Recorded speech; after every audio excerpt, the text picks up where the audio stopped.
drippy, I'm fitted up. Hop in my car and the giddy up.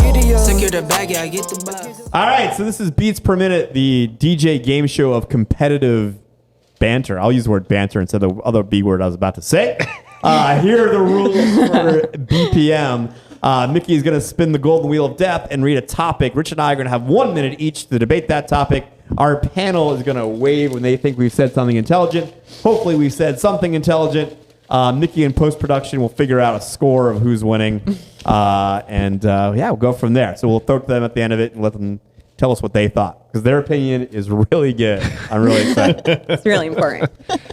Mickey, what you got for us? Spin that. All right, Mickey. Here we go. What you got? All right. Here's an interesting one. It is dangerous if you are the most expensive DJ in your area. Ooh. It's your birthday tomorrow. You go first. I'm going first. I say it is absolutely not dangerous. As a matter of fact, I'd be proud if that's the fact. I think the people planning weddings now are fairly sophisticated, and it's not about pricing anymore, right? So the DJs, their marketing plan to be the cheapest in the market is probably backfiring for them, whether they realize it or not. Setting yourself apart of being on a higher tier of pricing, and they see that you're successful. I mean, you're doing lots of events at that price point. Then it's going to be a credibility tale that you must be doing something right and you're worth it, and that price point is being commanded for a reason. So I said, not only is it not dangerous, I'd probably prefer to be the highest tier of pricing in our market to set ourselves apart. Bring all those cheap DJs in here and let them compare themselves to us. Totally with you on that. And if for a devil's advocate, Sure. I think that for a large collective, not just DJs but vendors, is that the path of least resistance, the least pullback or pushback you're getting from clients booking is Sure. to lower the price, right? I'm stressed. I have a baby. I have this. I have car payments. I have whatever. So I'm going to downgrade that price point so I know I can be, guaranteed those bookings, those reservations, and that's in it for me. So I'll separate myself from, I know I should be higher, but I'll push the bar down a little bit more where it's going to be a little bit more comfortable for me if my price is lower because I know I'm going to be guaranteed those Yeah, events. I understand that inclination for sure. What do you guys think? I mean, if someone, a vendor that you're considering, and Danielle, you just did this. If the vendor that you're considering is the highest price point in the market, is that scary?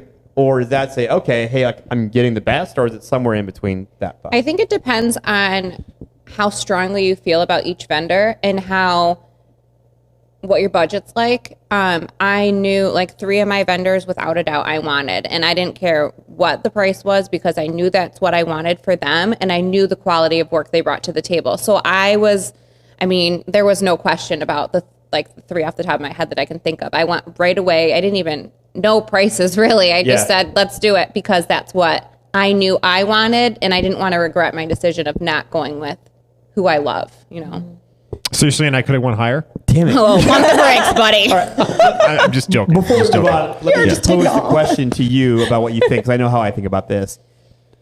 Do you think that the source of the referral matters when it comes to whether they're worried about the price tag or not? Absolutely. I mean, the where the referral is coming from, that genuine referral, it really smashes the ceiling as far as what people would pay. I mean, I think the example here is Danielle. I mean, she, knew us. We were friends, so we appreciate that. But I know for me, if I have a referral from a venue that I know is telling a client, no, don't hire anybody else. There's not a list. We are the list, and we know who those places are. When those people come in, I don't want to show the wizard behind the curtain here. There's probably not a lot of reason for me to be motivated to negotiate. Right. I mean, why? The price is what it is. If someone said, these are the best DJs and don't go anywhere else, why would I be afraid of being the most expensive? But I suppose, if that's not the case for you, if the referrals that you're getting aren't that quality, then I guess it could be just by comparison scary because people tend to pick the middle. No one wants the cheapest thing because that sucks. They like following the herd. Buyers like following the herd. But I mean, if you're a single operator, right? If you're just in a business for yourself, I mean, your inventory is one. So if you come across, let's say where you want to be is $1,000 and you sell yourself for $800.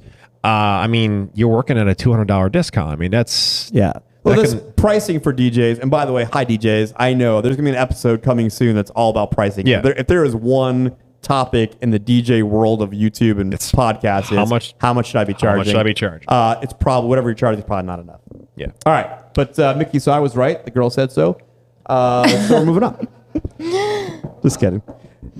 I think too, one more thing I'm going to add to it. No, hit it. That what you guys, like what each company, DJ specifically, what each company puts into what they offer and bring to you and how much time and effort and everything they put into being a DJ, not only for your event, like your VIP nights when we're allowed to be in public, when we're not, you guys do it every Thursday night. And like I was saying before, my cousin went with you guys specifically because she was able to see and hear and pick the DJ she wanted because she got to hear it firsthand. And she wasn't in the dark when she was picking a random DJ. Do you feel, obviously you feel that stuff matters because we have this conversation all the time. Oh my gosh, now we're offering a podcast. I mean, this shit's expensive. Right. We spend a lot of time and thought into this.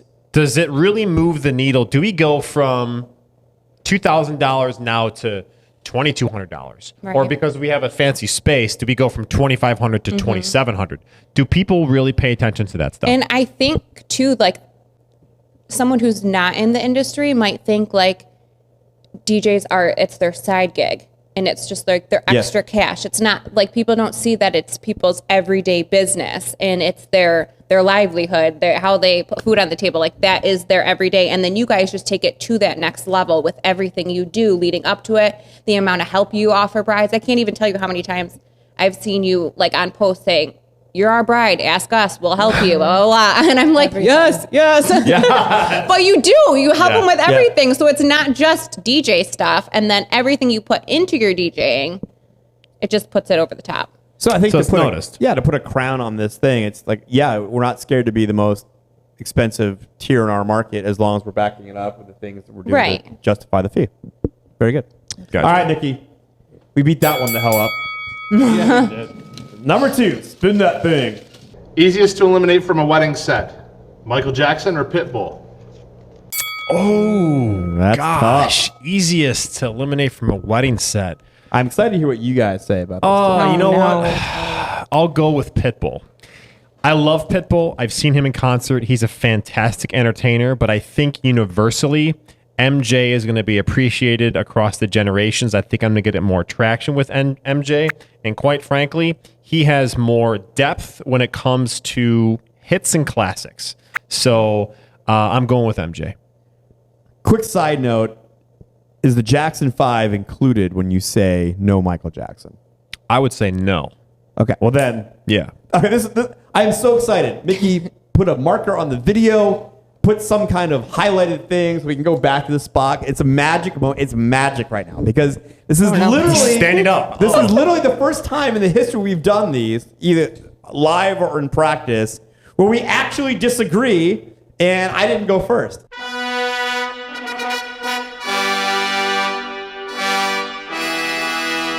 Which is freaking right. All right, so I get to go second, and I don't agree. Start my clock. It is Pitbull. It is harder to eliminate. It is no question. It is 100%. This is the easiest question you've asked so far. It is almost impossible to eliminate Pitbull from your set at a wedding. You can't play a song since 2004 without worrying about, is Pitbull going to fucking show up on this thing somewhere, right? It's a Katy Perry song. I don't know what it is. With Michael Jackson, you don't play Michael Jackson. With Pitbull, I got to scrutinize and ask my sister every time, did Pitbull show up on this track? I don't know. The answer is Pitbull. Like, he's so just prevalent in modern music. When I actually had this happen to me, where a client said no Pitbull, I was sweating effing bullets the entire night. Yeah. Like, I didn't know what to do. Like, I mean, of course it was great. We worked it out, but like, I'm sweating every time I loaded a recent track. Like, wait, is he on that track? It's definitely Pitbull. What say you, Bombshell Beauty? What would be easier to eliminate from your wedding playlist, Pitbull or Michael Jackson? I would say get rid of Pitbull. That's just I just think that there's other songs not like it because no one has that voice, but similar tempo, similar pace that you can have any variety. But with Michael Jackson, I just feel like you gain more of a crowd with that. Like, you can get more different ages and everybody likes those Danielle, songs, save me here. She's gonna disagree. Everything's like Save me on this. What would you like at something's your happening. wedding? The wheels are turning. I think I wouldn't say he's the easiest to get rid of, No. Pitbull, because he's everywhere, like you Dolly. were saying. I think you like through all the like generations that will be there, Michael Jackson's probably easier for people to like, whereas like maybe some of the older. But I'm not disagreeing. I'm not taking Richie it. won this one. I think Pitbull is went more down in fun and flames. upbeat to be with. I think Pitbull is like it's more fun, more dancey. Where some Michael Jackson, you're like, all right, I can't really dance this, but like some you can. It's like All right, DJ family, look, I'm looking at you. I need you to go in the comment section Fire out the and comments. tell Rich that he's wrong. Like that or it's- dislike. That it's easier to get rid of MJ than it is Pitbull. Yeah. This is the great debate. You guys are all wrong. All right, cool. No. Number 3. That's hard. That's a good one. I don't know. It was like That one's hard. Thanks, Yeah. Danielle. Yeah. That was awesome. it was. 3 of 5. Could have thrown me a lifeline. Nope. All right, Mickey, number 3. Mickey, help me out. Give me a question that I can crush him on. Absolutely. Danielle, I can't wait to hear your answer on this Oh, one. especially God. for wedding planning. All right. Games like the Shulywed game during a wedding reception. Cute and helpful timeline tool or never, ever? Okay, my the time is running. shooting? It's a tricky question. I mean, for me, I'm much closer to the never ever side of this question. Now, when I say never ever, meaning I would never ever mandate this to somebody. So if I'm helping planning someone's reception, I'm never going to say, hey, by the way, one of the fun things we do at every wedding is this Shulywed game, or fill in the blank with whatever cheesy, lame DJ game there is. I would say, though, I'm open-minded. If a client says, hey, we saw this thing, we thought it was really cute, will you do it? I'm not going to be a dick and say, no, that sucks. What are you, crazy? I mean, of course, yes, let's do that. I'll help you plan that. We'll make it fun. I'll try to make it as least lame as possible. But I'm much closer to the never ever. I think that no DJ should ever say, hey, part of our repertoire is to do this thing and mandate it. It's dated. It dates you. And frankly, there are better ways to entertain people. It's a crutch. So I think, is it a time saver or a helper? Yeah, it definitely is. I'm not a proponent of games. I'm a musician. I'm a disc jockey. I'm not a trivia host or a game show host. I do think that if the client wants it, I mean, I can certainly facilitate that, but that is not my repertoire. I think that you're failing as a musician if you don't speak through your music. If you're not entertaining through your music, which is what they hired you for, you're failing at your job, quite frankly. You should be able to pass time and entertain. You walk into a bar, unless you're going to a karaoke night, there's no game shows. There's no trivias there, right? So, I mean, you should really communicate through music.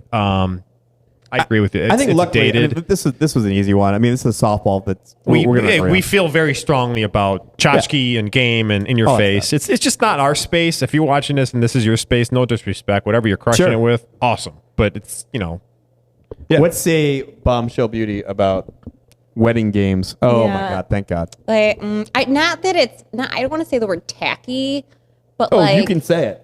like, is that the right word? Like, I don't know if it's just like. I just didn't feel Meh. a need for What are these it. words Like that- you're That's dancing, you're the answer. partying, you're having a Yeah. great time. Like you don't need to stop all that to pick up a shoe. I was at a wedding one time where it was just like game after game, like a money game, or someone pay the groom $200. He had to wear a ball and chain. Like there was like some weird stuff going on where you just want to party and have a good time. I don't think you need all that extra stuff. Yeah. I think like, you guys saying need is a big deal. Yeah. I mean, Yeah. I think those things become either a DJ who feels like they need to justify their fear of them being there by doing all these things. like it shortens up the playlist, right? The playlist time, the actual or look, time you're dancing. somebody said, okay, you're paying me this fee. I need to do everything in my power to earn it, right? And for whatever reason, they don't feel like them programming music and making people dance is enough. Where I think, look, the people that hire us, they're hiring us to help support their planning process and execute the logistics, and then make people freaking dance. Yeah. I mean, that's what you're hiring us I've for. seen a lot of clients come through lately, in the last couple of years, less activities at an event, more fun time. Yeah. Right? We're keeping it short and simple just to get right to the celebration. And clients tell us that. We just want to get right to the party. We want to soak Right. up as much dance time as possible. And that's a case of listening to your clients, which I think DJs in general we need to do more listening and less we should listen to your mandating. clients. Yeah. And not just listening to clients too, but like people like them. I feel very blessed that we have clients that are also people that are in the industry. Like I get excited when an industry person decides to hire us. I mean, that feels good, but that's your opportunity to do something. I mean, you don't have to have a game show, right? To go to somebody like them and say, hey, these are things that are happening. Do you guys like that? And they say, no, that sucks. Yeah. I mean, that you got to hear that, Yeah. right? I think DJs, I'm so excited to have this platform to be able to bring people like them on to say, no, you don't need to do those things. I mean, people that are outside of you looking in on that, this is what they're saying after that wedding. You're getting, what the hell is this ball and chain thing that you're doing? It was and, so and they've been to other interesting. weddings, obviously, Oh my gosh. where we're not at. And Well, they can make DJs those need to hear correlations. that stuff from people that are planning weddings, investing big money in it and are also in the industry. Right.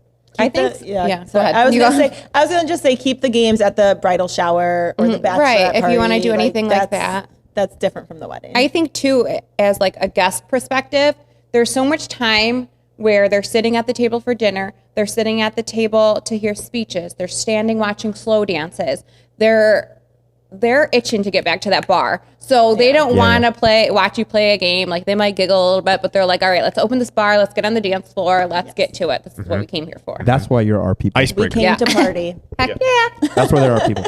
All right, that was BPM. Mickey, Another one in the books. In post-production, will be putting the scores.